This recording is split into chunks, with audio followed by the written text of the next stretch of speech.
Abdul Somad sudah talqin tarekat, maka dia sudah bid'ah. Kalau begitu, Anda juga melakukan bid'ah, karena baca Quran itu dengan talqin. Laqana yulaqqinu, mulaqqin, si syekh, kita mulaqqan. Seperti apa ini Buya sebenarnya? Jadi pengikutnya anti sufi, tetapi kita lihat Imam Ibnu Taimiyah dan muridnya Ibnu Qayyim itu bahkan punya karya-karya tentang kesufian, tentang ihsan. Silakan Buya. Baik, bismillah. Ini karena ngomong Ibnu Taimiyah saya harus ta'awuz dulu ya. Biar nggak ngomongnya campur dengan emosi. Baik. Syekh Ibnu Taimiyah tidak perlu meragukan terhadap keabsahan ilmu tasawuf, dan tersebarnya Islam di negara kita adalah karena jerih payah para ulama sufi. Para ulama sufi lah yang menyebarkan Islam di wilayah Nusantara ini, sehingga kita, mayoritas bangsa kita, mungkin 90% bangsa kita muslim, itu semua atas jasa-jasa para ulama sufi. Assalamualaikum warahmatullahi wabarakatuh. Tanah ini adalah tanah wakaf, luasnya lebih kurang 1 hektar, berada di Palas, Kota Pekanbaru, Riau. Di atas tanah ini akan dibangun asrama.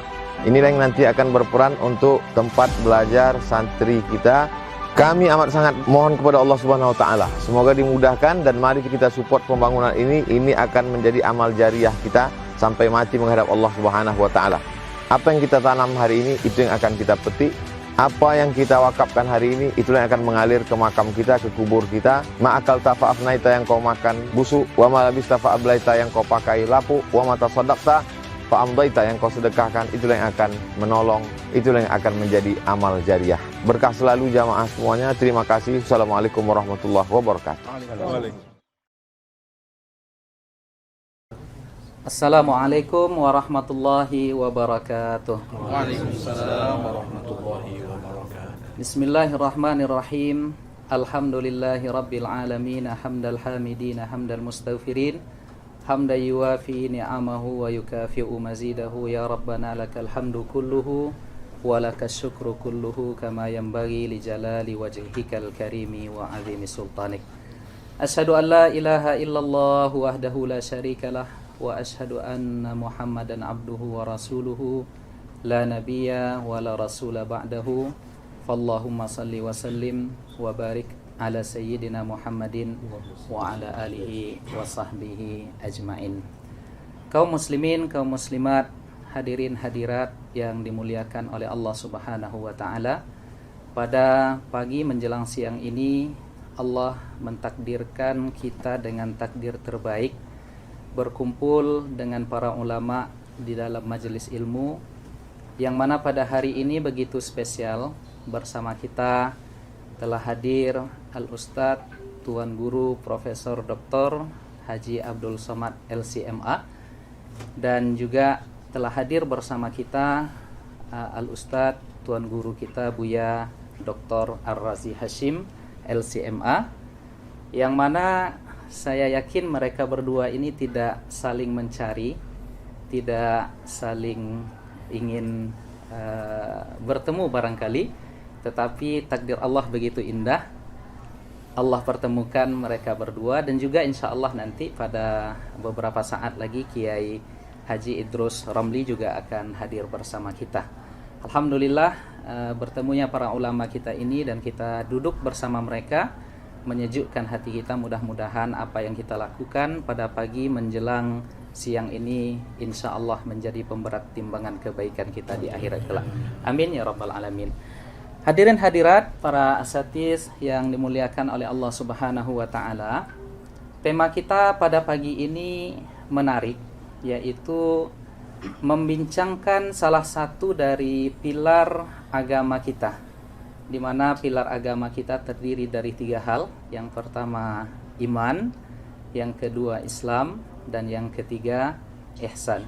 Jadi pada kesempatan yang berbahagia ini kita akan bertanya, membahas beberapa hal penting kepada ketiga ulama kita yang insya Allah hadir bersama kita pada pagi ini, insya Allah.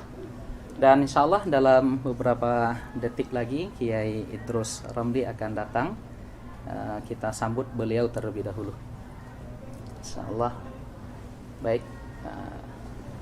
Ahlan wa sahlan Kiai.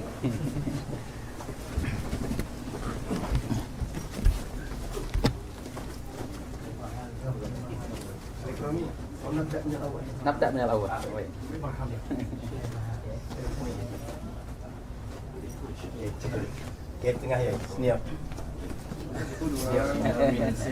Baiklah hadirin hadirat yang dimuliakan oleh Allah Subhanahu wa taala, para asatiz yang hadir di majelis pada hari ini.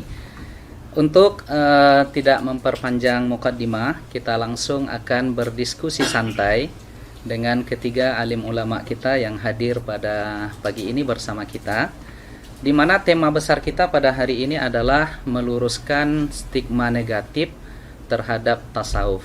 Ada beberapa pertanyaan yang akan kita bagikan kepada para alim ulama kita pada pagi ini. Yang pertama barangkali akan kami tanyakan terlebih dahulu kepada Saya belakangan. Saya akhir-akhir. mungkin kepada Kiai. Tapi kalau dilihat dari senioritas nih, Kiai Idrus sepertinya yang paling senior, Kiai. Jadi kami ajukan pertanyaan terlebih dahulu kepada Kiai Idrus. Ini tentang sebenarnya tasawuf itu apa? Apa bedanya tasawuf dengan akhlak, tazkiyatun nufus, ihsan, daqaik, raqaik, haqaik, dan lain sebagainya, Kiai?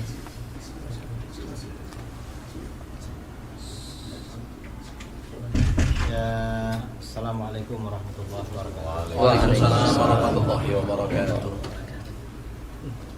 Tasawuf itu nama satu disiplin ilmu. Dibilang akhlak ya memang akhlak, dibilang ihsan ya ihsan, kemudian dibilang raqaik juga raqaik, ya terserah.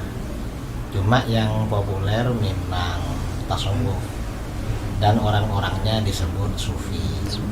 Karenanya tidak ada orang disebut akhlaki, nggak ada. Yang ada ya memang sufi. Dan akhlak itu diantaranya ya bagian daripada ajaran tasawuf. Saya kira begitu. Baik. Berarti bahasa atau narasi akhlak, tazkiyatun nafs, ihsan, tasawuf itu sama, Kiai ya? Sama. Substansinya sama. Ya, substansinya memang sama. Karena para ulama kita ketika mendefinisikan tasawuf ya ilmu untuk mengetahui ahwal tazkiyatun nafs. Baik. Kemudian ketika membicarakan tasawuf dasarnya hadis tentang ihsan. Kemudian yang dibahas di dalam ilmu tasawuf juga akhlak-akhlak. Jadi itu artinya ya intinya sama antara tasawuf, akhlak, ihsan. Cuma kalau tasawuf ini lebih khusus daripada akhlak. Karena kalau akhlak, kalau istilah akhlak, semua firqah, semua tawaif di dalam Islam menerima. Hatta orang-orang yang anti tasawuf itu menerima pada akhlak. Tetapi kalau tasawuf ini hanya kelompok tertentu yang menerima, artinya jumhur. Orang-orang yang anti tasawuf itu tidak menerima pada tasawuf. Kalau pada akhlak mereka menerima. Baik. Jadi tasawuf ini khususiyah bagi kita. Khususnya ahlu sunnah. Ya, khususnya ahlu sunnah Wal jamaah. Jadi nggak ada tasawuf di Syiah ya? Ya, tidak ada.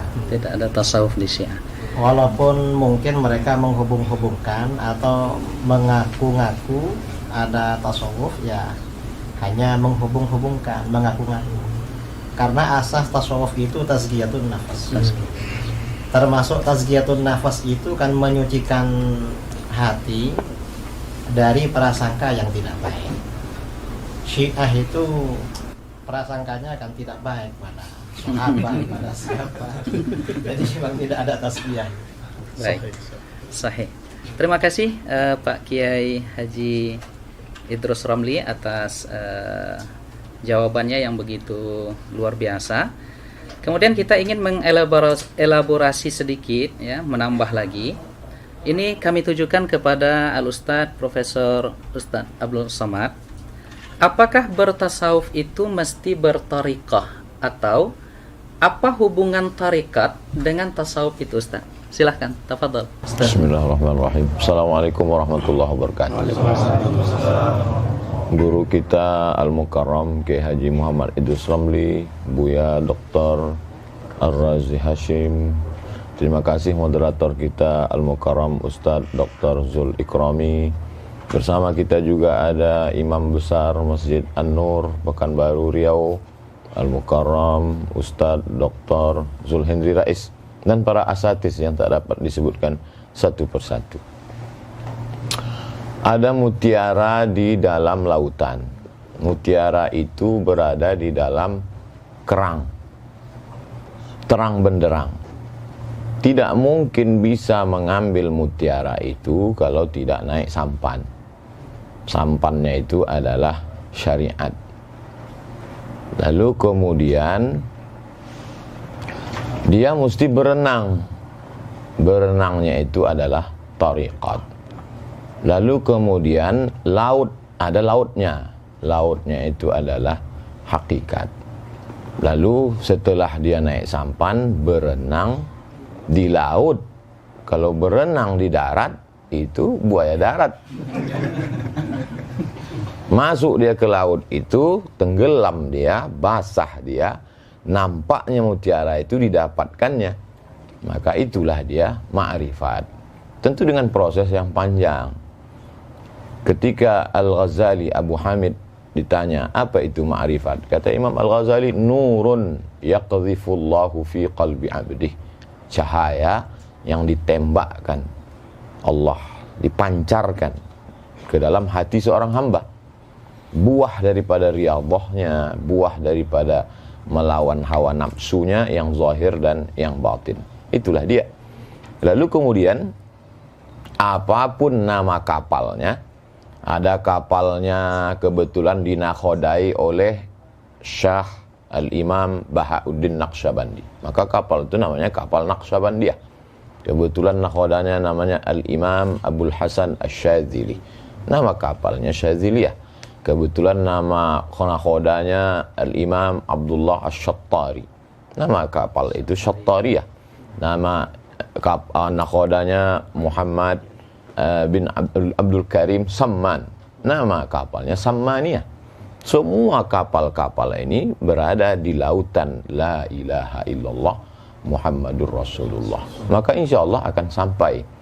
Jadi yang tidak sampai, yang tidak melewati jalan, atau dia bersikut-sikutan di jalan itu, maka itu yang tidak sampai.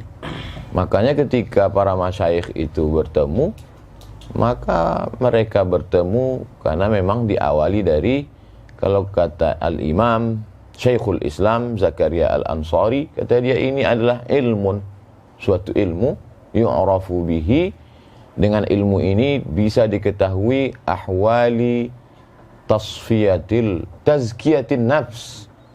Setelah tazkiyatin nafs, tasfiyatil akhlaq.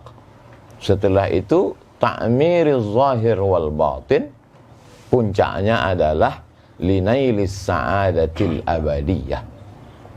Jadi kalau ada orang mengatakan saya tidak bertarekat, langsung saja kita tanya nama dia. Nama kau siapa? Nama saya, kebetulan dia orang Melayu, Atan misalnya. Berarti dia sudah membuat namanya tarekat Ataniyah. Dia membuat jalan sendiri. Kalau saya tak sanggup, saya membuat jalan. Maka dalam akidah saya ikuti jalan Al-Imam Abul Hasan Al-Asy'ari. Dalam masalah fiqih saya ikuti jalan Al-Imam Muhammad bin Idris Asy-Syafi'i. Dalam masalah tasfiyatil qalb saya ikuti jalan Al-Imam Bahauddin An-Naqsyabandi. Lebih selamat. Wallahu a'lam. Terima kasih Prof. Abdul Somad atas analogi yang luar biasa tentang tariqah, hakikah, dan ma'rifat tadi.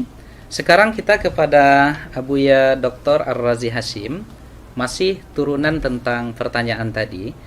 Jadi jika begitu Buya, jadi tariqah itu sesungguhnya apa?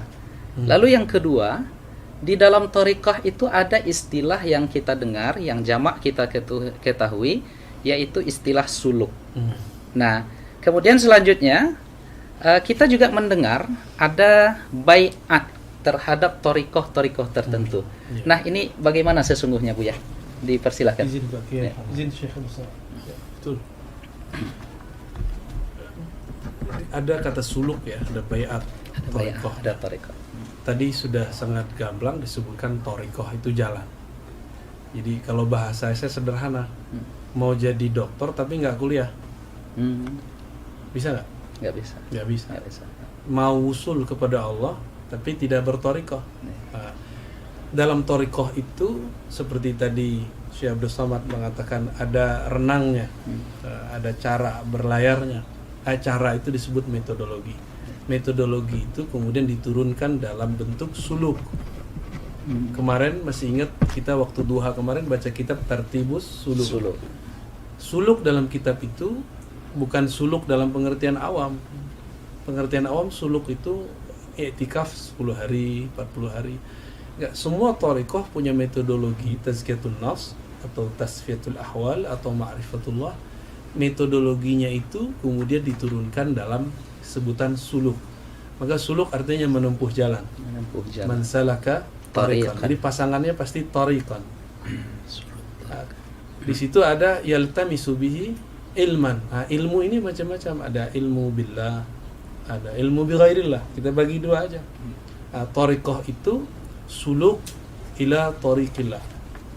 Suluk jalan, menempuh jalan kepada Allah SWT. Supaya ada komitmen. Misalnya kita kuliah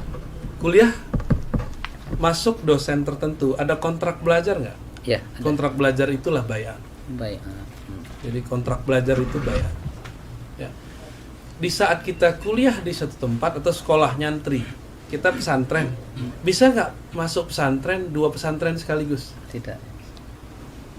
Nggak sanggup ya? Nggak sanggup. Nggak bisa. Nggak bisa. Nggak bisa. Bener. Mungkin.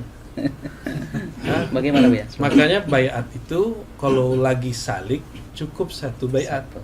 Tapi kalau antum sudah mursyid boleh banyak baiat. Baik. Ya, jadi baiat itu secara harfiah artinya ngambil sumpah setia mau jadi murid seorang syekh. Baiat ini tidak akan bermanfaat kalau tidak ada mahabbah kepada syekh itu. Syekh. Zikir yang 40 kali jadi ramah rasanya. Tapi kalau sudah mahabbah, maka zikir 70.000 pun terasa sebentar. Itu yang dimaksud oleh Sidi Abdul Hasan Asy-Syadzili, syaikhuka man la yut'ibuka. Gurumu, ya, syaikhuka man la yut'ibuka. Gurumu yang jika mengajarmu, menyuruh kamu berwirid, tidak membuat kamu terbebani. Jadi kalau kita disuruh wirid 100 kali pagi sore pun dah terbebani, itu bukan mursyid kita, berarti enggak jodoh. Bukan berarti makom dia bukan sampai makom mursyid. Kitanya enggak mahabbah sama orang itu. Maka untuk suluk supaya tidak keluar-keluar, tidak balik-balik, perlu ada bai'ah. Namun dalam pemahaman saya sekarang, bai'at itu kan hakikatnya kepada Nabi, khulafa, ya, kemudian terakhir nanti Imam Mahdi. Maka sekarang itu bai'at thariqat itu intinya sebenarnya adalah at-talqin. Ngambil talqin, ngambil kurikulum zikir. Jadi bukan bai'at dalam pengertian bai'at sia-sia, ya, bukan bai'at pemerintahan. Maka boleh dibatalkan, boleh. Antum kalau mau ganti guru silakan. Boleh saya tuh, Bu ya? Boleh nggak ganti sekolah? Pindah sekolah boleh? Pindah sekolah boleh ya? Boleh pindah kampus? Boleh. Sama, pindah guru itu sama kayak pindah kampus. Terakhir, kurikulumnya sama. Misalnya Syekh Abdul Somad Naqsyabandi. Syekh terus apa nih? Pak Kiai. Syazali. Ta'addudiyah. Syaziliyah ya? Syazali. Oke. Di Thariqah ini Khasah. Ada kopi. Ada BPN. namanya sama. Sekolah itu sama-sama kurikulumnya kurikulum A, B. Yang beda siapa? Gurunya, bukan bangunannya. Maka at-thariqah itu yang aham itu bukan nama thariqatnya, bukan nama manhajnya, tapi man mursyiduhu. Siapa mursyidnya? Nah, itulah inti dari thariqah bai'at. Ya, penjelasan yang luar biasa rekan-rekan sekalian yang dimuliakan oleh Allah. kita tambah lagi dan semakin kesini semakin menarik.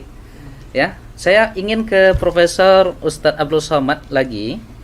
Jadi jika demikian adanya tentang thariqah, tentang suluk dan lain sebagainya, ini mengapa Ustadz di dalam setiap thariqah itu zikirnya berbeda-beda dan mengapa ditalkinkan?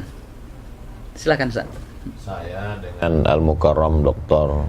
Zulhendri Rais berjumpa dengan Syekh Muwaffaq Mursyid Syadziliyah yang juga muhaddis karena banyak ijazah hadis, murid dari Syekh Badruddin Al-Hasani. Syekh, kenapa amalan zikir ini, tarekat ini berbeda? Ini kok berbeda? Kata beliau, seorang mursyid syekh mengambil dari sunnah, dari hadis. Makanya kalau dilihat aurat, zikir-zikir mereka itu, kalau dicari nanti di dalam kutubus sunan, tetap ketemu. Yang sebagiannya ilham. Tentu zikir kan ada ma'thurat, ada ghairu ma'thur. Lalu kemudian, mana yang menurut dia paling mudah untuk muridnya, atau setelah istigharah dia, atau ilham yang dia peroleh, itulah yang dia susun, dia ajarkan kepada murid-muridnya. Jadi dalam hal ini saya mengutip saja, menukil. Karena saya tidak alim dalam bidang itu, lebih aslam, lebih selamat mengutip.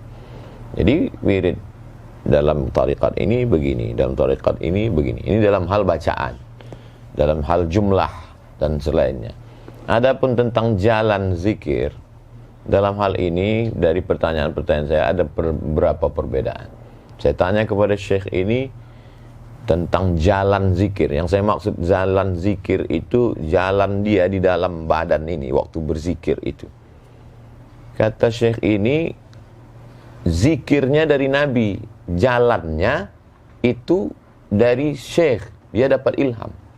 Kata Syekh yang satu. Kata Syekh yang satu, enggak, zikirnya dengan jalannya sekalian dari Nabi Sallallahu Alaihi Wasallam. Saya tidak.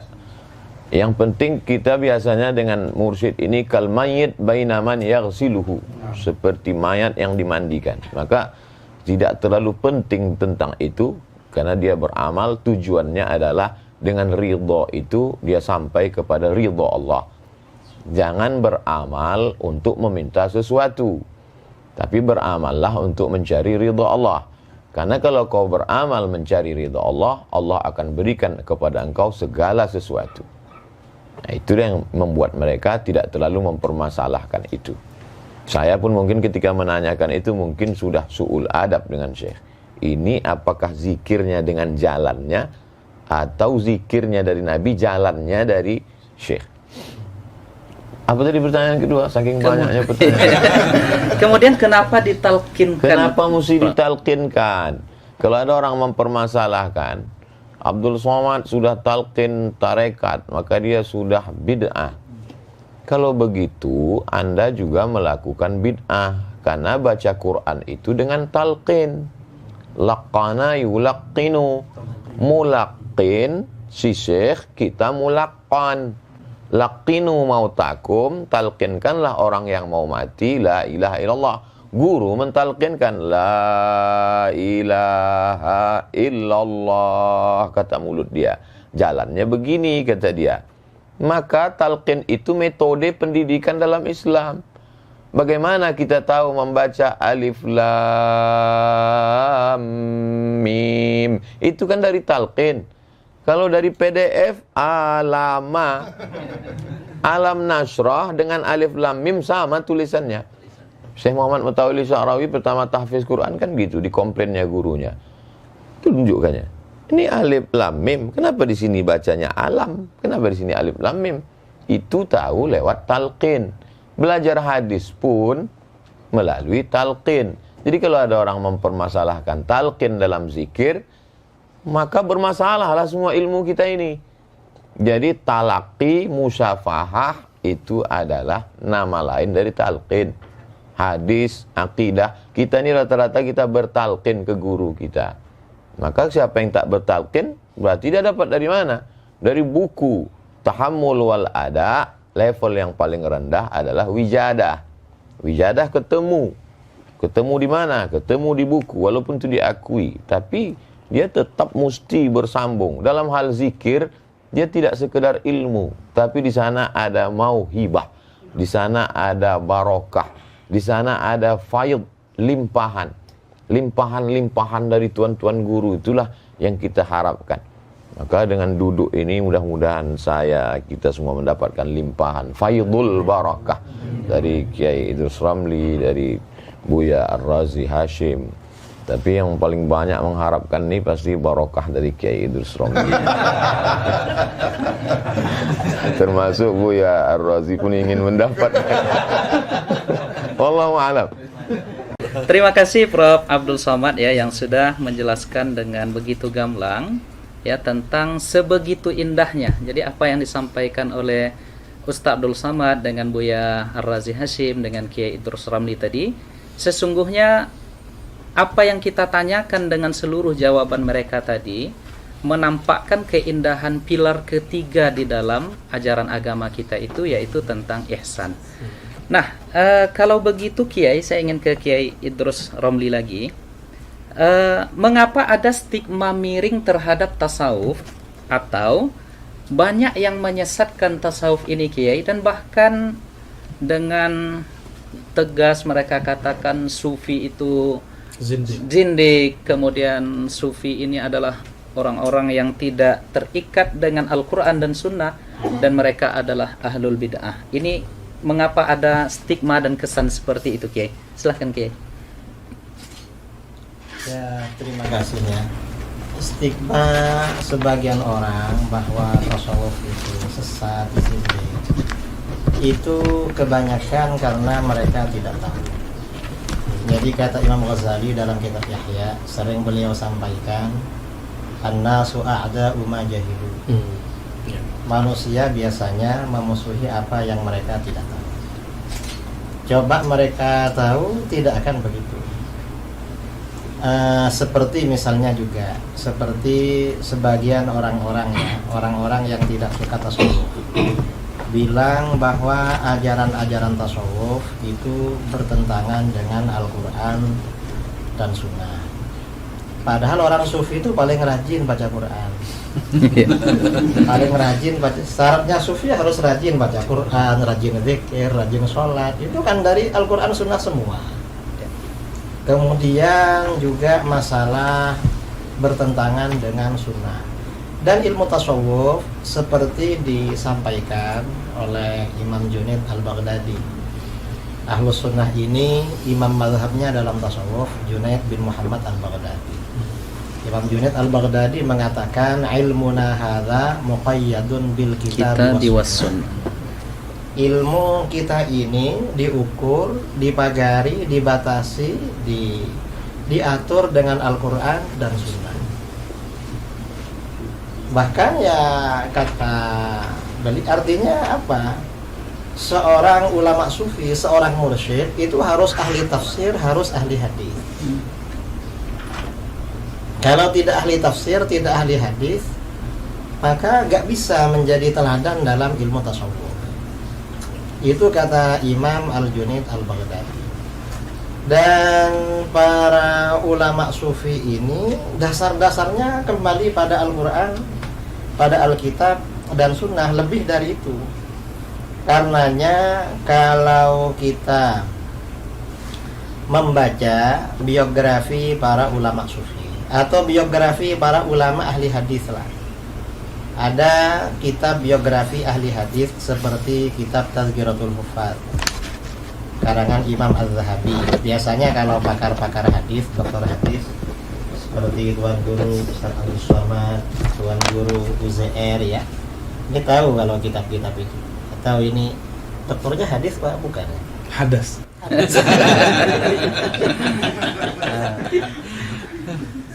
Akidah. Dokternya di akidah. Ya Bu ya? Ya, Di akidah. Saya kira ahli hadis. Ya. Hadisnya di Darus Sunnah ya. Bukan Hadrat Akbar. Dia mau Jumat. Itu banyak kita jumpai para ahli hadis terkemuka itu justru ulama sufi. Baik. Sahih. banyak para hufad ya. Jadi level tertinggi dalam ilmu hadis tuh biasanya kan yang mendapat gelar hafid, hufad lah. Itu yang level tertinggi kalau di sekolah mungkin S3, doktornya tuh hafid itu. Nah, itu yang sufi itu banyak sekali. Ada misalnya kita kalau baca kitab sering Rawahu Abu Nu'aim. Abu Nu'aim ini orangnya sufi dan beliau menulis biografi para ulama sufi dengan metode ahli hadis yang berjudul kitab Hilyatul Auliya. Kitab Hilyah ini bisa dikatakan kitab tasawuf, bisa dikatakan kitab hadis. Bagi muhaddis cocok karena memang standarnya mulai dari sanad-sanad, kemudian dari manhaj yang disampaikan itu ahli hadis. Dikatakan kitab tasawuf cocok juga karena dari awal memang pembelaan terhadap ajaran tasawuf. Jadi kitab Hilyatul Auliya. Atau misalnya siapa lagi ya yang ahli hadis seperti Ibnul A'rabi, itu juga ahli hadis tapi sufi ahli hadis. Dan masih banyak yang muhaddis yang sufi, yang perawi kitab Sahih Muslim.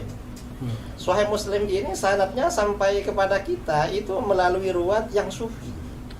Gak ada yang selain sufi. Kalau ilmu tasawuf dibatalkan, habis semua riwayatan kita terhadap kutubus sittah ini habis semua putus. Karena ulama sufi memang yang mengemban itu.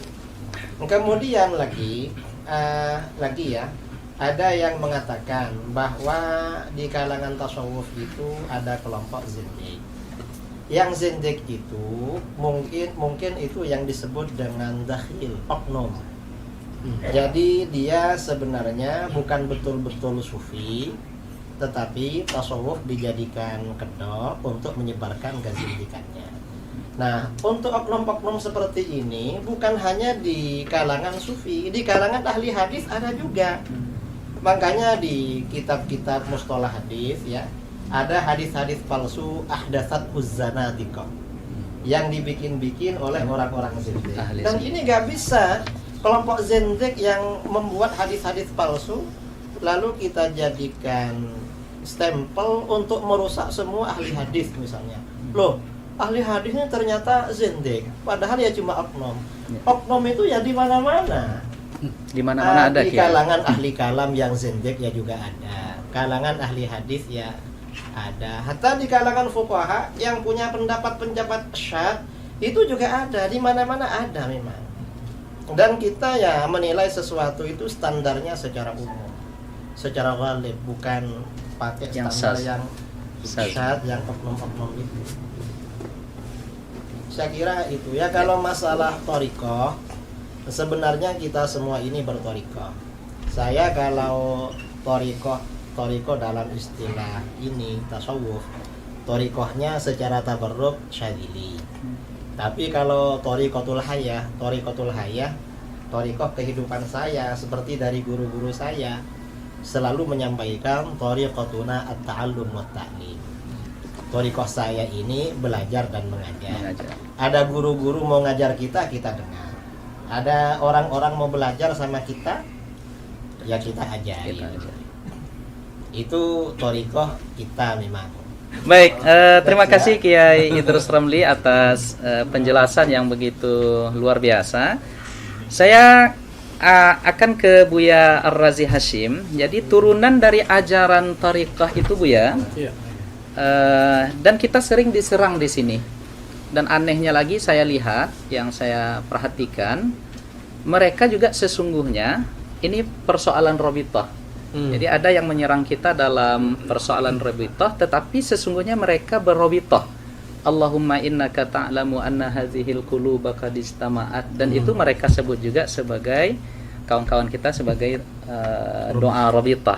Nah sekarang robitoh itu apa Buya? Dan apakah betul robitoh itu dalam tanda kutip mempertuhankan guru? Kadang kita di ribat-ribat di majelis kita itu ada foto-foto guru kita, dan kita dituduh oleh sebahagian sahabat-sahabat kita ini mempertuhankan, mengqadasahkan guru. Nah, jadi bagaimana ini Bu ya? Silakan Bu ya.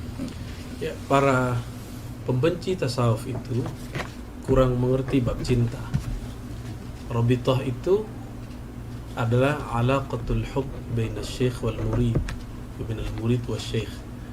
Jadi hubungan cinta antara guru, murid dan guru. Seharusnya rabithah itu, jadi kita bagi ada ar-rabithah al-kubra, ada ar-rabithah as-sughra. Yang paling pantas kita ikat cinta itu hanya kepada Allah. Allah hanya bisa lewat Rasulullah. Maka rabithah yang kubra itu cuma kepada baginda Rasulullah SAW. Namun karena kita tidak bertemu Rasulullah, maka Nabi mengatakan, tuba liman ra'ani. Tuba liman ra'ani. Kalau nggak bertemu aku, kan tadi beruntung yang bertemu aku melihat aku. Ya sudah, tuba liman ra'a man ra'ani. Itu rabithah. Itu dalil rabithah yang pertama yang paling sahih. Ya. Dan disebutkan di riwayat Ahmad, Nabi mengulangnya sab'an. Berarti 7 kali. Liman ra'a man ra'a man ra'a man ra'a. Ada 7 generasi. Ya. Terus dalam hadis Imam Ibnu Majah ada yang semakna, Ahmad juga ada, Abu Nuaim dalam Hilyah tadi disebut oleh Pak Kiai Idrus. Nabi ditanya 2 lafaz, man awliyaullah, yang kedua man khairun nas. Apa jawaban Nabi? Man idza ru'u dzukirallah. Itulah dalil rabithah terkuat. Dan cara rabithah ada di situ. Siapa yang jika dia dipandang, divisualkan, diingat, maka mengingat mereka, memandang mereka, menghantarkan kita kepada Allah Subhanahu wa taala. Itulah rabithah yang hakiki. Ya. Dan itu mesti bersanad. Ya. Mesti ditalkinkan. Ya. Jadi itu dalil rabithah. Apa masih kurang? Iya. Artinya semua amalan-amalan yang ada atau praktek di dalam dunia tasawuf itu ada dalilnya dari Al-Qur'an dan Sunnah ya. Nah, sekarang ru'u kan dipandang. Dipandang. Karena kita susah membayangkan guru, boleh nggak kita ambil foto guru taruh di rumah? Iya. Boleh nggak? Boleh. Kalau memandang foto beliau membuat kita ingat ilmu beliau tentang zikrullah, maka bagian dari rabithah. Dulu kalau orang-orang Pariaman di mat'amnya itu, di rumah makannya ada foto Angku Salih. Angku Salih itu dulu berkalam. Kalau fotoku ada di rumah kalian, tapi kalian tidak sholat, tolong dicopot, tolong dibakar. Berarti rabithahnya nggak nyambung gitu. Ya, terputus Bu ya. Nah, itu salah satu contoh rabithah. Ya. Nah, terima kasih Bu ya. Saya ke Profesor Ustadz Abdul Somad. Jadi Ustadz, di dalam pengamalan tasawuf itu ada di antara teknik zikir itu yang mereka berdiri Ustadz. Mereka berdiri, dan ini saya pernah menyaksikan beberapa kali, terutama di Sudan ada tariqah samaniyah yang mereka berzikir la ilaha illallah itu berdiri dan berkeliling. Nah, jadi ini seperti apa sebenarnya Ustaz? Karena ini kita yang mengamalkan ini juga diserang, dituduh dan bahkan dibid'ahkan juga. Silakan Ustaz. A'udzubillahi minasyaitonirrajim. Alladzina yadhkurunallaha qiyaman. Mengingat Allah berdiri. Wa qu'udan. Kemudian duduk, wa ala junubihim, kemudian berbaring. Karena memang posisi manusia, siapapun dia, dimanapun dia, tak keluar dari 3 itu. Berdiri, duduk, dan berbaring. Semuanya yadhkurullah. Mereka mengingat Allah Subhanahu wa ta'ala. Mulutnya menyebut, hatinya mengingat, dan akal serta seluruh tubuhnya mengagungkan yang disebut itu, Allah Subhanahu wa ta'ala. Jadi ada juga orang mulutnya menyebut, tapi perbuatannya seperti tidak mengagungkan Allah Subhanahu wa ta'ala.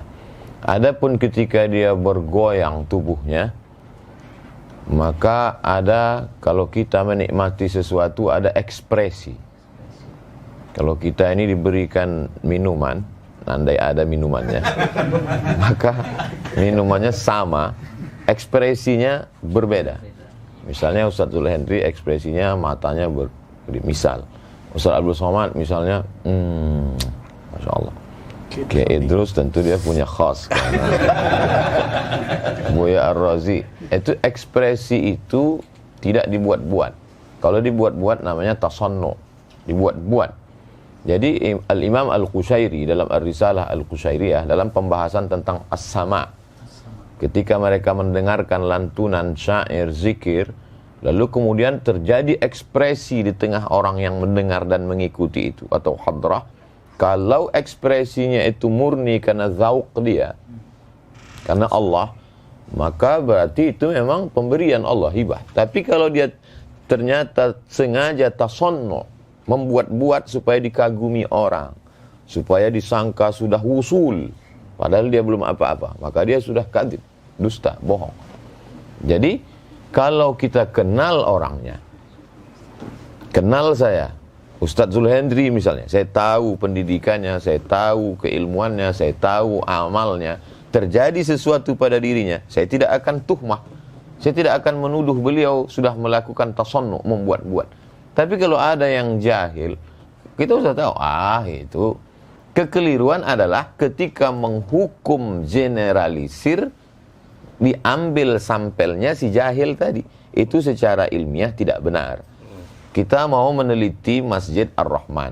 Apakah masjid ini cukup standar menurut standar Kota Pekanbaru dan Riau? Lalu ketika kita sholat Jumat di sana, pulang, sendal kita hilang. Lalu yang kita ungkap di seminar adalah sendal hilang itu. Itu kita tidak adil. La yajrimannakum syana'anu qaumin ala alla ta'dilu. Jangan karena kebencian kepada pengurusnya, mungkin jadwal khutbah pernah dicoret, lalu membuat kita tidak bersikap adil dan mengambil sampel yang salah itu. Bukankah Goldziher menolak hadis? Dia katakan itu hanya produk abad kedua, hanya karena dia melihat beberapa kekeliruan kecil yang diluruskan oleh Syekh Muhammad Mustafa A'zami. Berarti salah. Jadi kalau ada orang menilai tasawuf salah dari kasuistik tadi, maka sesungguhnya metodologi yang dia pakai sama dengan metodologi Goldziher. Jadi keliru. Jadi dalam hal tentang dia menggoyangkan kepala atau menetes air matanya adalah ekspresi terhadap zauk, cita rasa. Untuk merasakan kopi saja kadang perlu puluhan tahun. Untuk merasakan nikmatnya makanan, pakaian perlu. Bagaimana dengan rasa? Tentu itu melalui proses riyadhah yang panjang. Makanya ketika orang mau mengikut zikir selalu saya tanya, Ustadz saya mau talqin zikir, kau tinggal di mana? Saya di Rokan Hulu. Oh, pergilah ke Pondok Darussalam. Di sana ada Buya Alaidin yang secara tariqat mu'tabar dan beliau alim Azhari. Oh, saya dari Pelelawan, ada di sana Buya Somad, anak beliau, adik kelas saya Ustadz Zul, imam di Masjid Agung, dan dia alim, faqih. Jadi kita arahkan kekeliruan, kesalahan adalah ketika orang yang baru taubat 2 hari, ikut berzikir, diangkat menjadi khalifah, mursyid, lalu itu merusak tasawuf. Karena maka kalau banyak orang bertasawuf, bahkan dosen tasawuf, tapi tidak bertasawuf. Sama seperti di Mesir dulu zaman kami ada namanya Dr. Ala. Dr. Ala itu komentator bola, S3 bola, tapi tak pernah main bola. Itu jadi ketemu ada orang yang beramal tasawuf tapi tidak berilmu. Ada orang berilmu secara teori tapi tak bertasawuf. Beda dengan Mesir. Syekh Dr. Profesor Dr. Ahmad Omar Hashim, rektor waktu kami dulu belajar, itu mursyid dan dia mensyarah Sahih Bukhari, alim. Nah itu jadi perlu, alhamdulillah hari ini para kiai, para buya, para orang alim bertasawuf. Inilah yang akan meluruskan tasawuf. Wallahu a'lam. Terima kasih Prof. Abdul Somad yang semakin luar biasa penjelasan-penjelasan dari semua narasumber, tuan guru kita. Jadi saya tertarik kembali menanyakan ini langsung ke Buya Ar-Razi Hashim.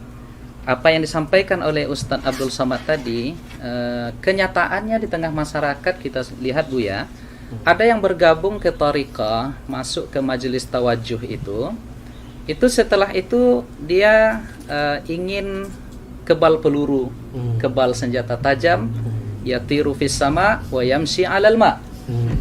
Terbang di atas awan, berjalan di atas air. Nah, jadi apa bedanya karena kita sering dituduh ini terus nih Bu ya. Bahwa orang yang gabung itu tuh pengen dapat ini. Nah, jadi apa sesungguhnya beda tasawuf itu dengan kebatinan? Iya. Al-Imam Abu Hamid Al-Ghazali pun nulis kitab tentang Fadaih Al-Batiniyah. Fadaih Al-Batiniyah. Batiniyah ini cabang dari Syiah Ismailiyah yang terputus, yang kemudian berkembang lama di Mesir juga ya. Dan justru mereka lah yang bikin Al-Azhar tempat antum kuliah itu. Kemudian oleh Salahuddin Al-Ayyubi, murid Syekh Abdul Qadir Al-Jilani, itu di tajdid, direvisinya. Apakah tasawuf itu membuat orang sakti? Itu kali pertanyaannya. Enggak, tasawuf itu mendekat kepada yang maha sakti. Apakah tasawuf bikin kebal? Bukan, tasawuf itu biar antum kebal neraka nanti. Ketika ada hadis Bismillahirrahmanirrahim la yadurru ma'asmihi syai'un fil ardi wala fis sama, ya. Itu hadis kan dipakai kan untuk silat, debus. Itu boleh. Minta burhan namanya, minta bukti. Ya Allah, kalau memang betul doa ini tembus ke badan, maka tidak ada lagi mudarat langit dan bumi. Tapi jangan sering-sering. Maka lakukan sesekali aja kayak Nabi Ibrahim. Liyatma'inna qalbi. Boleh sesekali. Itu mau diajarin. Belum makamnya Bu ya. Bukan, orang SMA aja bisa, masa dokter nggak bisa. Ya, berarti kurang yakin kalau anak SMA yang ini. Belum berani. Ini kurang berani, kurang syuja'ah. Itu biar kayak Idrus nanti. Jadi at-tasawuf itu at-taqarrub ilallah, yang maha sakti, mendekatkan diri kepada yang maha sakti, bukan menjadi sakti. Karena iblis itu sakti, tapi nggak dekat kepada Allah.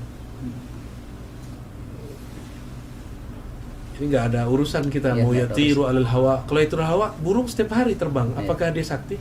Apakah dia jadi sufi? Tidak juga ya. Ya, yang jalan di atas air emang ada. Itu kungfu aja, kungfu hustle. Ya. Jadi beda antara tasawuf dengan kebatinan. Beda. Baik. Nah, lalu saya ingin ke Kiai Idrus. Dari itu Kiai, kita juga sering dituduh dan dikatakan bahwa tasawuf dan orang-orang tariqah itu, atau mungkin tasawuf itu berasal dari ajaran Syiah. Dan ini ya beredar di media sosial, di ceramah-ceramah beberapa ustaz. Nah, ini bagaimana nih Kiai, silakan. Memang ada kelompok-kelompok yang sering menuduh kita seperti tasawuf katanya dari Syiah, lalu maulid juga awalnya dari Syiah. Ya itu ya hanya tuduhan saja. Dan Syiah juga suka mengklaim. Syiah juga mengklaim bahwa semua disiplin keilmuan dalam Islam yang mengawali dulu Syiah. Usul fikih katanya pertama kali dari Imam Ja'far Shadiq. Terus tafsir ya juga begitu. Semuanya dari Syiah. Nggak ada sama sekali selain Syiah. Padahal dalam sejarah peradaban Islam, Syiah itu selalu tertinggal dari mazhab-mazhab yang ada di dalam Sunni, misalnya mazhabul arba'ah. Contoh ya, kita kembali pada tafsir Al-Quran. Setelah mazhabul arba'ah, Hanafi, Maliki, Syafi'i, Hambali, masing-masing punya disiplin kitab Ahkamul Quran. Beberapa ratus tahun kemudian Syiah baru ngarang. Lambat peradabannya, tapi ya Syiah mengklaim. Dan ini kelompok yang nggak suka dengan kita, anti Syiah sebenarnya. Kadang percaya sama Syiah. Anti Syiah, tetapi berita dari Syiah mereka terima gitu. Mereka terima. Ya, karena mengapa? Ya karena mereka agak suka aja sama kita sebenarnya. Jadi dibilang dari Syiah. Ada lagi yang lebih parah dari itu. Tasawuf itu katanya dari Yahudi. Ada yang bilang tasawuf itu katanya dari Hindu, dari mana. Itu lebih parah lagi, tuduhan-tuduhan seperti itu. Padahal ya enggak. coba kita baca di Muqaddimah Hilyatul Auliya. Hilyatul Auliya, Imam Abu Nuaim menulis kitab Hilyatul Auliya itu kan untuk menjelaskan kalau tasawuf itu tidak identik dengan kebatinan. Tasawuf itu tidak identik dengan inhilal minas syariah, melepaskan diri dari ajaran syariat. Tidak. Tasawuf itu tidak identik dengan aliran-aliran di luar Ahlus Sunnah, tidak. Karenanya beliau menjelaskan di dalam kitab Hilyatul Auliya. Jadi kalau itu dibilang dari Syiah ya Tidak tepat. tidak tepat sama sekali. Dan semuanya memang Syiahnya mengakui, lalu yang ini percaya. Percaya aja. Padahal ya tasawuf ini ya dari Islam itu sendiri, dari Al-Quran, dari hadis. Kalau kita mempelajari tasawuf, misalnya kitab Ihya karangan Imam Al-Ghazali. Kitab Ihya ini kajian utama di pondok-pondok, termasuk kurikulum wajib. Kalau tidak mengajarkan kitab Ihya berarti pondoknya nakis. Karena itu syaratnya pondok itu harus ada kitab Ihya. Coba baca di kitab Ihya. Hampir semua abwab di kitab Ihya itu dalilnya qala Allah Ta'ala. Lalu setelah itu wa amal ahadits. Setelah itu amal athar. Enggak ada pernyataan misalnya qala Syiah. Enggak ada begitu. Atau qala al-Batiniyah. Qala al-Hunud, orang Hindu. Enggak ada begitu. Semuanya Al-Qur'an hadis. Kalau kita pelajari itu di kitab Ihya itu sangat lengkap. Tidak perlu membuka syarah. Di Ihya lengkap sekali. Semua persoalan dalilnya Al-Qur'an, Sunnah. hadis, asar ulama salaf. Ada semua. Saya dari tadi disuruh jawab tuduhan-tuduhan terus.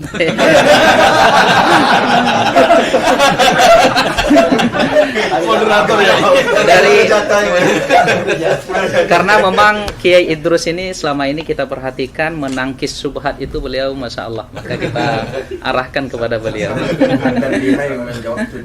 Baik. Baik, terima kasih Kiai. Saya ingin kembali ke Prof. Ustadz Abdul Somad. Sebagaimana yang diuraikan di awal oleh Kiai Idrus Ramli tadi, tariqatuna hazihi muqayyadatun bil kitabi was sunnah. Jadi tidak ada di dalam pengamalan tasawuf, di dalam kehidupan orang-orang sufi itu yang inhilal minas syariah, yang melenceng dari aturan syariah. Nah, sekarang kita dituduh Ustadz, ya. Katanya seorang sufi apabila telah yakin sampai makrifat, ya itu bahasa mereka, itu diperbolehkan meninggalkan kewajiban-kewajiban syariat. Apa benar begitu, Ustaz? Mohon pencerahan. Ada seorang wali Allah, dia punya murid-murid. Murid itu pun diambil dari bahasa tasawuf. Arada yuridu, murid, orang yang punya keinginan yang kuat. Begitulah kuatnya pengaruh tasawuf di Indonesia. Sampai yang tidak ikut tasawuf pun disebut juga murid. Jadi bagi yang tidak suka tasawuf itu susah sekali. Nanti di sekolahnya tidak boleh pakai murid. Bid'ah. Nah, itu. Lalu kemudian murid-murid ini dia bawa ke majelis yang dikatakan wali tadi. Dia sedang berada di dalam masjid, sedang berzikir. Begitu mereka sampai, tiba-tiba yang dikatakan wali di dalam masjid tadi meludah di dalam masjid. Ya busuku, meludah. Langsung dia membawa murid-muridnya pulang. Ayo kita pulang, ini bukan wali Allah, tapi wali syaitan. Kenapa? Karena mukhalafat, meludah dalam masjid itu bertentangan dengan sunnah. Itu disebutkan Imam Al-Qushairi yang kita baca Ramadan tahun lalu. Jadi betapa mereka berpegang kepada sunnah. Kemudian ada satu kitab yang ditahqiq oleh Syekh Abdul Halim Mahmud. Beliau dianggap sebagai sufi modern, menjabat Syekhul Azhar, dapat gelar doktor dari Sorbonne, Prancis. Dosen pembimbingnya Louis Massignon, Louis Massignon tulisannya. Dalam kitab itu dia bercerita tentang ungkapan-ungkapan mereka. Idza ra'aitar rajul, kalau kau lihat ada orang yatiru fil hawa, terbang di atas awan. yamshi 'alal ma', berjalan di atas air. La taghtar, jangan tertipu. Tapi pandanglah bagaimana istiqomahnya dia dengan syariah. Lalu kemudian kalau engkau masuk ke dalam hutan, sampai di dalam hutan itu tiba-tiba burung-burung yang di atas pokok kayu itu mengucapkan salam. Assalamu alayka ya Abdus Samad. Maka pandanglah hatimu. Kalau dalam hatimu ada rasa bangga, oh akulah wali Allah, berarti kau sedang tertipu, maghrur. Tapi lihatlah, kalau dalam hatimu ada rasa khasyah, khauf, takut kepada Allah, berarti itu memang datang. Jadi fenomenanya boleh sama, tapi efeknya terhadap diri. Jadi dia lebih banyak melihat dirinya, lebih banyak melihat ke dalam. Tuba liman syaghalahu aibuhu an uyubin nas. Lalu kemudian bagaimana seseorang itu berpegang kepada ikatannya. Ikatannya itu adalah Al-Quran dan Sunnah. Kenapa mereka itu sanad terjaga sampai hari ini? Karena mereka mengikat dirinya dengan Quran, Sunnah, dan orang yang mengamalkan Quran dan Sunnah itu. Orang-orang tasawuf ta'zimnya ke guru luar biasa. Saya perhatikan mereka sebelum majelis. Kalau kita kan baca Fatihah li jami'il mu'minin wal mu'minat muslimin wal muslimat al ahya'i minhum wal amwat min masyariqil ardi ila magharibiha. Selesai satu Fatihah. Kalau kita tengok mursyid-mursyid itu, untuk syekh ini satu Fatihah, untuk syekh ini. Maka mereka ingat nama silsilah itu. Kenapa mereka mudah mengingat sanad itu? Karena dikiriminya Fatihah satu-satu. Karena dia ingat susunannya, urutannya. Dan mereka itulah yang menjaga sanad itu. Itu salah satu bukti mereka berpegang dengan Quran dan Sunnah. Dan juga orang-orang yang mengamalkan Quran dan Sunnah itu. Wallahu a'lam bishawab. Terima kasih Prof. Uwas yang sudah menguraikan kepada kita dengan uraian yang juga sungguh luar biasa. Kemudian saya ingin langsung ke Buya Ar-Razi dulu, ya, karena kita lihat kajian-kajian Buya Ar-Razi ini banyak mengokohkan pilar yang ketiga ini tentang tasawuf, tentang kerohanian. Jadi sesungguhnya Buya, jika ada 3 pilar ini, apakah seorang Muslim itu wajib bertasawuf? Mau jawab langsung Pak, jawab muter-muter? Langsung Bu ya. Wajib. Muter dulu dikit nggak apa-apa. Kalau Mas, ya. Al-Islam melahirkan ilmu fikih. Fikih ini kemudian melahirkan banyak mazhab yang kemudian Allah seleksi jadi 4. Tanpa bermazhab, tanpa berfikih, kita tidak tahu sholat kita sah atau batal. Lalu Imam Ghazali ditanya apa perbedaannya antara fikih dengan tasawuf. Kalau fikih ma'rifatus sihhah, mengetahui yang sahih ataupun yang batil, sedangkan tasawuf ma'rifatul qabul warrad. Jadi terima tidak diterima itu para sufi sudah ada indikatornya, bisa dicek dan itu jelas ilmiah. Mengetahui sholat saya diterima oleh Allah atau tidak. Jadi kalau ahli fikih bilang hanya Allah yang tahu sholat terima, berarti dia belum belajar tasawuf. Kalau dia sudah belajar kitab Ihya Ulumuddin yang tadi disebut Kiai Idrus, itu mereka akan mengerti bahwa sholat saya pasti diterima nih, atau tidak diterima. Namun diterima pun dia tetap istighfar. Kenapa? Sebagus-bagus sholat kita tidak akan pernah sama dengan sholat Nabi. Sallu kama ra'aitumuni usalli. Maka Nabi kasih kalam yang indah. Itu tashilan lana wa rukhsatan lana.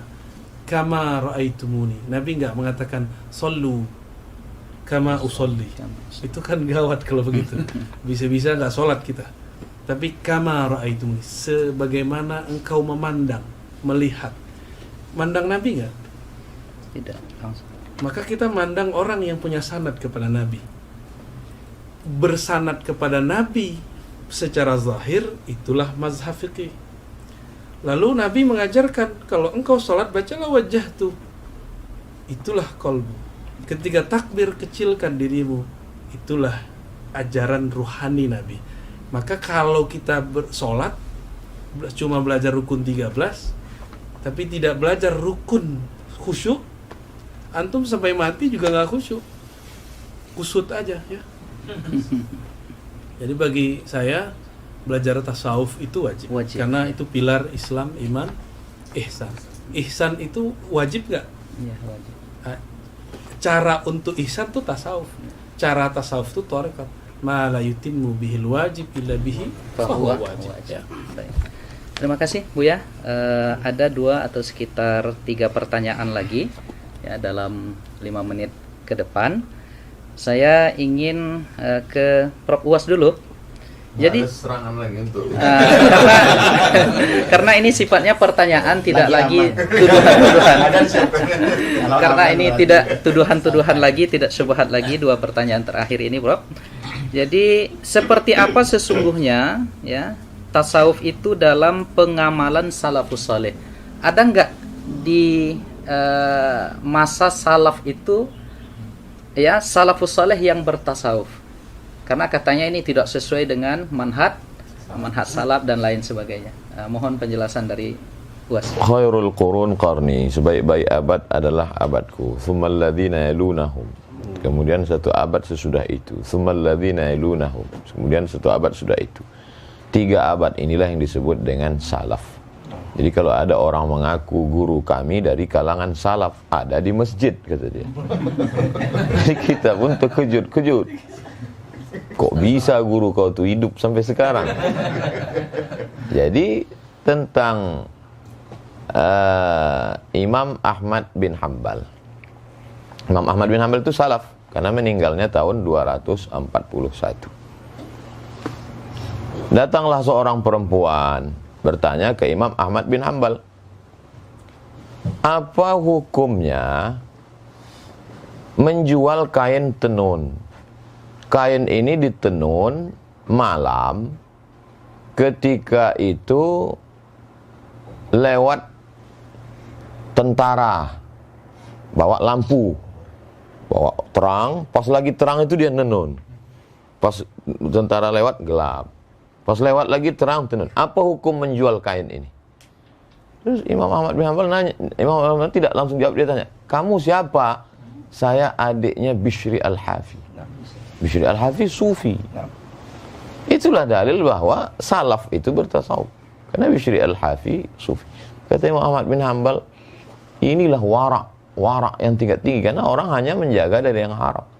Kalau sekedar lampu, apalah bahayanya. Tapi dia takut itu menjadi hijab antara dia dengan Allah Subhanahu wa taala. Lalu kemudian imam paling tua di antara 4 mazhab, Imam Abu Hanifah, Imam Hanafi, pernah berdiri tegak kena panas. Lalu kemudian ditanya, Imam Hanafi kenapa tidak berlindung di bawah pohon kayu itu?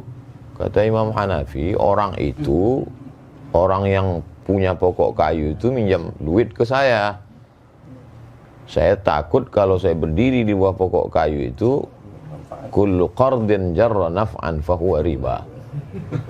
Jadi sampai sehalus itu warak mereka, zuhud mereka. Jadi itulah yang dikumpulkan oleh para ulama, diantaranya dalam Al-Luma' At-Tusi, kemudian dalam Ar-Risalah Al-Qushairiyah, dalam kitab-kitab tasawuf. Kemudian barulah mengkristal susunan yang paling indah kalau dalam mustalah hadis Muqaddimah Ibnu Salah, Ramah Hurmuzi sebelum itu, baru cantiknya itu pada Ihya Ulumuddin Imam Abu Hamid Al-Ghazali 505. Jadi kalau orang mengatakan mana salaf itu bertasawuf, ya kumpulkanlah. Nah, ini juga bagi penggemar tasawuf, dia dapat bahan banyak dari dialog kita hari ini. Bisa kumpulkan salaf bertasawuf, dalil-dalilnya, bagaimana mereka wara, zuhud, bagaimana mereka takut kepada Allah dan lain sebagainya. Imam Ahmad bin Hanbal ketika beliau amat sangat wara. Jadi sifat-sifat tasawuf itu ada pada diri mereka, walaupun mereka tidak menyebut dirinya sufi. Kebalikan dari yang sekarang, mengaku sufi tapi sesungguhnya sifat tasawuf jauh. Mudah-mudahan kita termasuk orang-orang yang mengamalkan sifat-sifat tasawuf itu, dan kita dijaga Allah SWT. Saya kira demikian. Allah. Baik, terima kasih Prof. Uwas. Ya, berbeda, ada kalam beliau tadi, berbeda dengan hari ini, banyak orang yang mengaku sufi tetapi amalnya jauh dari kesufian itu. Cuma ada yang Ustadz Mawardi dulu mendefinisikan sufi ini, Ustadz, mungkin yang Ustadz sebut tadi adalah sufi yang suka piti. Ada lagi Ustadz Mawardi dulu juga suka film katanya. Nah, jadi yang orang-orang yang Ustadz sebut tadi mungkin sufi yang ke arah situ barangkali. Dakhil. Baik. Terakhir kami arahkan pertanyaannya sebelum nanti closing statement dari Kiai Idrus. Ya, ini ke Buya Ar-Razi Hashim. Saya tertarik menanyakan ini, Buya, bahwa kawan-kawan kita, asatis-asatis yang mungkin berbeda cara pandangnya dengan kita, itu menilai tasawuf dengan penilaian yang negatif. Padahal hasil sependek pembacaan kami, itu imam mereka, yaitu Imam Syekh Ibnu Taimiyah, itu bahkan di dalam Al-Bidayah dikatakan, saya melihat di sini, at-tabarruk bisyurbi ma'i ghuslih. Jadi bahkan Imam Ibnu Katsir mencatat ketika beliau meninggal, itu air pemandiannya itu diminum oleh murid-muridnya. Nah, bahkan hudurun nisa war rijal, dan bahkan Imam Ibnu Taimiyah ini dikuburkan di Damaskus itu di makbarah sufi ya. Nah, ini seperti apa ini, Buya, sebenarnya? Jadi pengikutnya anti sufi, tetapi kita lihat Imam Ibnu Taimiyah dan muridnya Ibnu Qayyim itu bahkan punya karya-karya tentang kesufian, tentang ihsan. Silakan, Buya. Bismillah. Ini karena ngomong Ibnu Taimiyah saya harus ta'awuz dulu ya. Biar nggak ngomongnya campur dengan emosi. Baik. Syekh Ibnu Taimiyah awalnya adalah asyadun nas ya, i'tidaan ala as-sufi wa sufiyah. Adalah orang yang paling keras menyerang tasawuf, tapi niat dia baik. Dia punya definisi tasawuf itu sendiri. Bagi dia sufi itu seperti yang dikatakan Imam Junaid tadi, muqayyadun bil kitab wa sunnah. Tapi itu persepsi dia.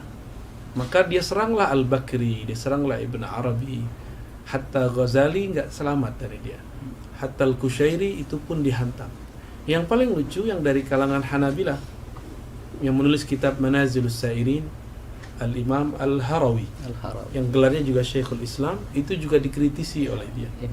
Jadi Ibnu Taimiyah ini memang jiwa-jiwanya kalau sama orang Asy'ariyah sekarang ya ini jiwa rudutnya tinggi ya. Sehingga kalamnya betul-betul sangat fasih. Kata Az-Zahabi, jika dia yarud ala syai' ka'anna kulla kitabin baina ainaihi. Seakan semua kitab yang dia serang itu sudah hafal semua. Cerdas, ya. Secara ibarah ya. Jadi dia cerdas secara memorize, bukan cerdas secara analyze. Ya. Ibn Taimiyah tahun 709 itu pernah berdialog dengan Al-Imam Arif Billah bin Athaillah Sikandari. Kita pernah bahas itu kemarin ya. Di situ terjadi dialog. Sebenarnya Ibn Athaillah sedang yunsih, ya, memberikan nasihat yang tulus kepadanya. Tapi dipahami oleh Zahabi Ibnu Katsir sebagai syadidan ala Syekhul Islam, orang yang keras kepada Syekhul Islam. Emang begitu. Jadi dari dulu antum kalau mau menjawab tuduhan salafi dianggap kita memfitnah.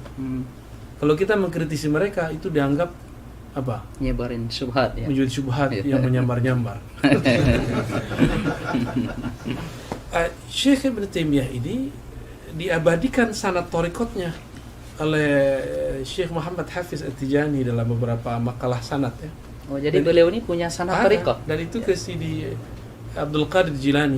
Jarak beliau dengan Al-Imam bukan Tijani, Abdul Qadir Jilani. Abdul Jilani itu cuma 2 orang. Beliau berguru kepada, seingat saya namanya Abu Muhammad, kemudian dari Ibn Qudamah langsung daripada Syekh Abdul Qadir Jilani. Jadi Ibn Qudamah itu datang dengan Ibnul Jauzi ke Baghdad 40 hari sebelum wafat Syekh Abdul Qadir Jilani. Hari ke-40 dia wafat, suluk mereka selesai. 40 hari mereka 40 suluk. Maka Imam Ibnul Jauzi mengerti isi Ihya. Ibnu Qudamah pun kemudian menulis tentang Abab Tazkiyatun Nufus dalam beberapa risalahnya ya. Ibn Taimiyah nyambung kepada Syekh Abdul Qadir Jilani. Maka dalam Majmu' Fatawa ada 2 jilid, beliau menyebut Syekh Abdul Qadir dengan Sidi Syekh. Sidi Syekh. Terjemahannya apa? Tuan guru. Dan itu istilah tasawuf ya, Ya, Sidi Tuan Syekh. Syekh. Ya, Tuan Syekh Abdul Qadir Jilani dan Abuya. Buya. Sidi. Ada tambahan belakangnya. Qaddasallahu sirrah. sirrah. Dan yang paling ajib dalam Madarijus Salikin yang satu jilid tebal itu, Ibnu Qayyim yang menulis memori dia dengan Ibnu Taimiyah dalam syarah-syarahnya. Begitu juga Al-Wabilus Shayyib, dia menyebut Ibnu Taimiyah dengan qaddasallahu Sirrah. sirrah. Berarti dia sudah mentakdis gurunya sebagai seorang wali, karena qaddasallahu sirrah itu cuma wali. Mursyidnya belum boleh. Iya. Kalau belum wali ya. Kalau antum wali murid. Jadi Ibnu Taimiyah fi awakhir umri kana yamil ila tasawuf bal yadfa anhu. Jadi beliau di akhir hayatnya memang sudah cenderung bertasawuf karena sudah tidak boleh lagi nulis, tidak boleh lagi berfatwa, dan beliau yakhtimul Quran fi shalah. Jadi khatam Qurannya dalam salat. Ba'da subuh zikir enggak berhenti-berhenti, dan itu cuma amalan sufi. Jadi akhir ayatnya beliau asli bertasawuf. Jadi intinya Ibnu Taimiyah tidak anti tasawuf, dia cuma ingin membersihkan tasawuf versi dia. Lalu mengapa murid-muridnya sampai hari ini pengikut metodologi beliau itu anti dan sangat keras itu Bu ya? Kira-kira apa itu latar belakangnya kira-kira? Li'annahum ma indahum isnad ya. Karena mereka enggak punya sanad. Kalau orang enggak punya sanad fikrah, sanad ijazah, sanad tarbiyah. Mereka enggak punya sanad tarbiyah. Sanad ijazahnya nggak punya kan? Sanad tarbiyah ini paling mahal.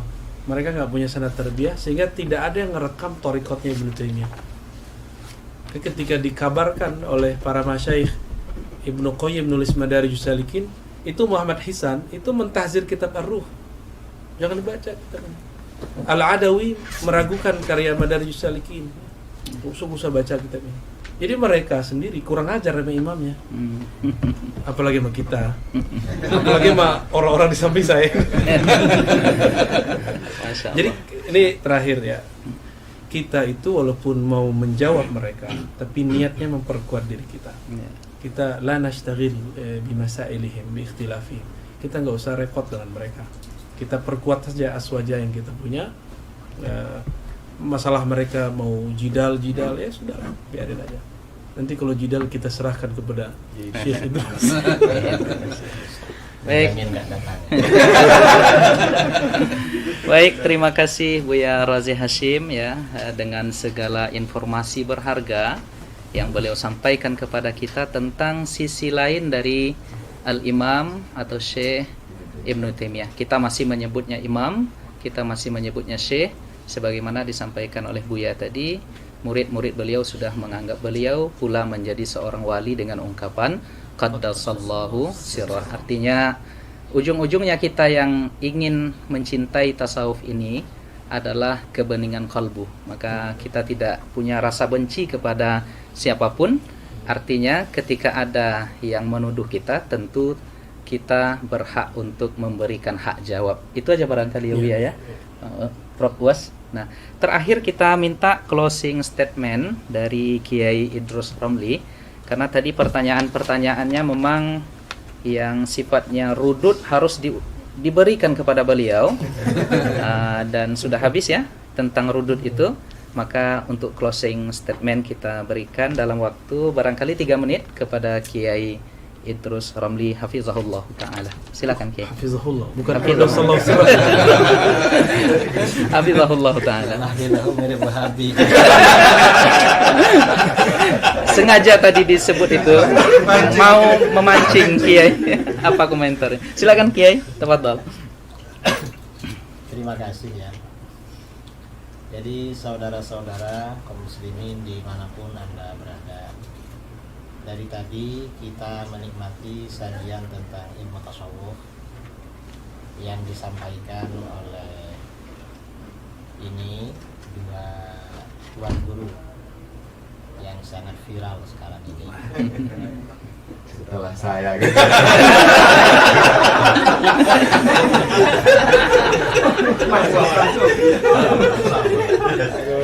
Ada ujungnya.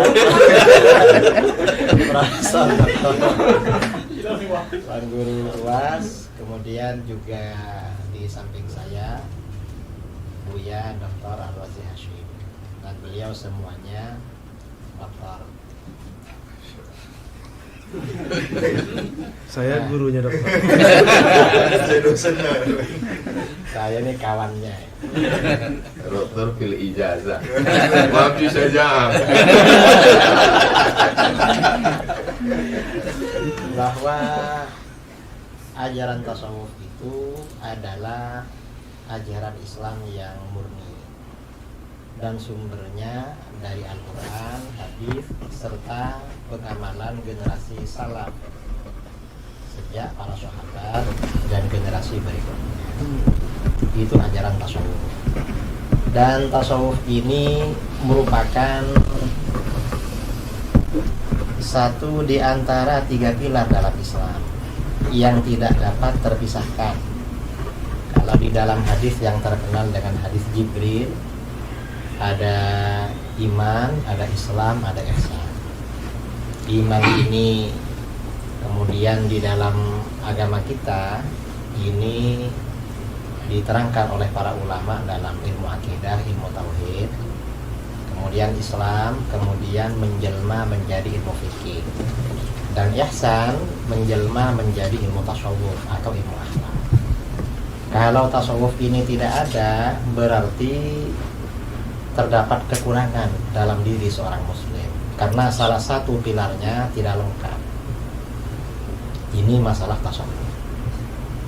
Dan tasawuf ini bukan teori, tetapi lebih pada pengamalan. Karenanya para ulama ketika mendefinisikan tasawuf, definisinya beda-beda.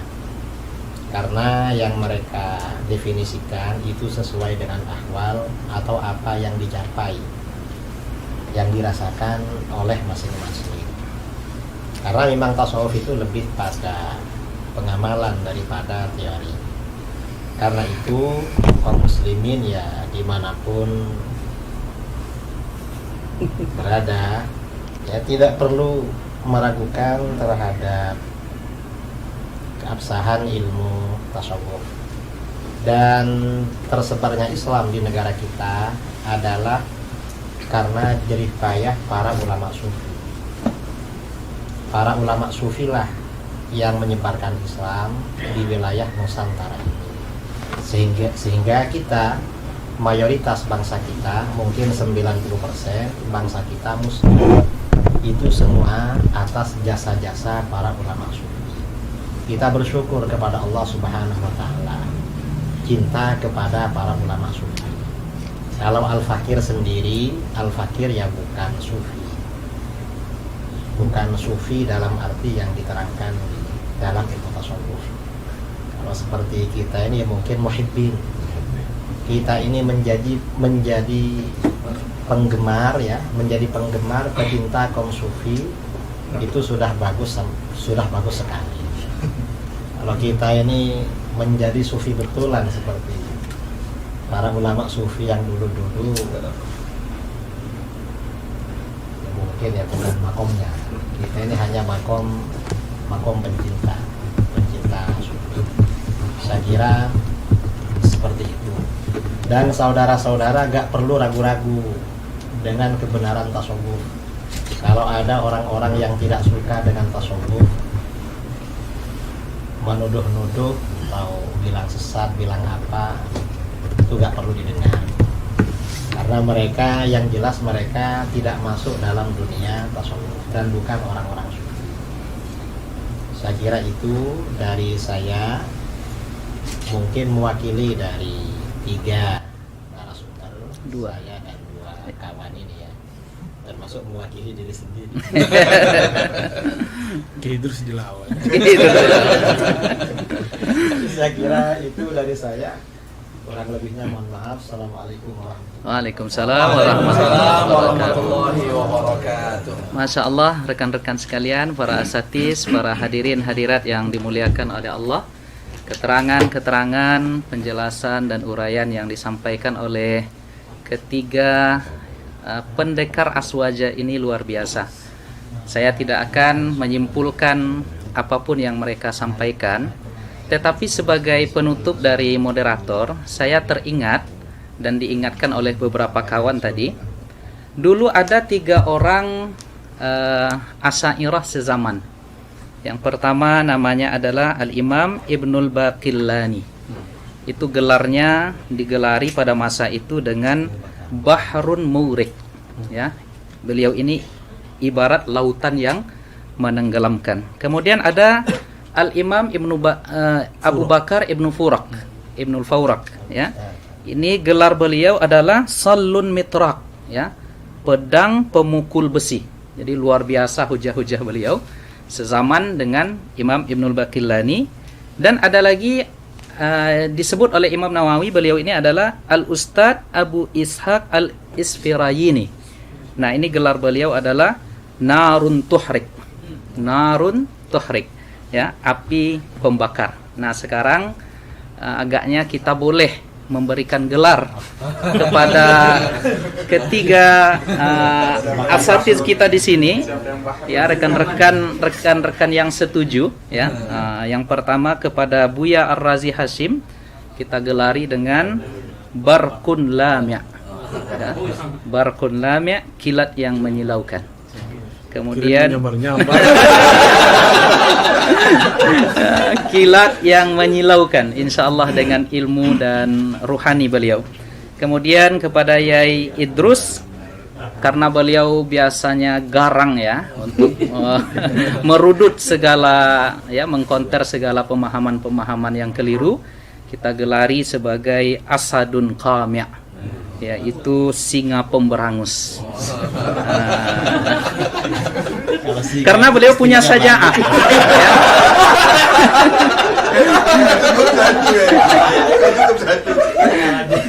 Karena beliau punya saja'ah, ya, terus punya saja'ah yang mungkin belum diamalkan oleh Prof Uwas dan Buya. Maka cocok kita sebut sebagai Asadun Qami'. Kemudian terakhir kepada Uwas kita berikan gelar Saifun Qati', pedang tajam. Luar biasa, ya, anekdot para alim ulama kita ini yang, ya, sesungguhnya bercanda tetapi ada hikmah-hikmah yang luar biasa dari jawaban-jawaban mereka. Kita bermohon kepada Allah Subhanahu wa taala, semoga Allah kumpulkan kita dengan Sayyiduna Muhammad sallallahu alaihi wasallam di surganya dan diberikan nikmatnya pandangan kepada Allah Subhanahu wa taala kelak di surga, kita mendapatkan ridha darinya.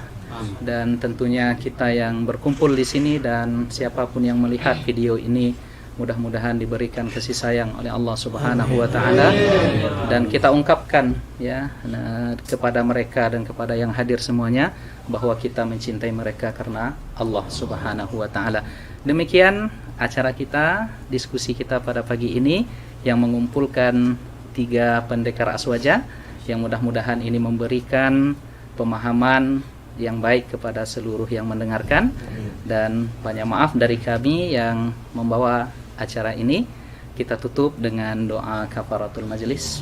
Subhanallahumma bihamdika asyhadu an la ilaha illa anta astaghfiruka wa atubu ilaik. Wa barakallahu fikum. Semoga Allah jaga kita semuanya. Wassalamualaikum warahmatullahi taala wabarakatuh.